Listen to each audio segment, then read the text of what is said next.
আমাদের গালখোলা পৌরসভার সম্মানীয় চেয়ারম্যান শ্রী সতেজ চন্দ্র সরকার মহাশয়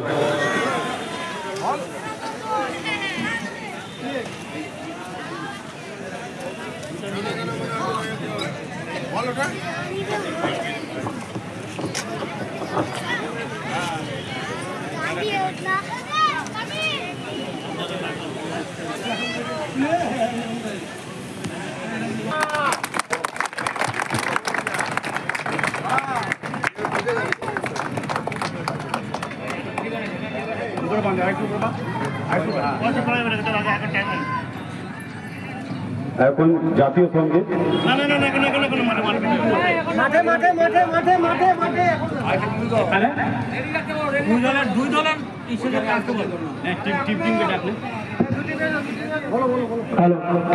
দুই দলের প্লেয়ারদেরকে মাঠে উপস্থিত থাকার জন্য অনুরোধ করছি। এখন আমাদের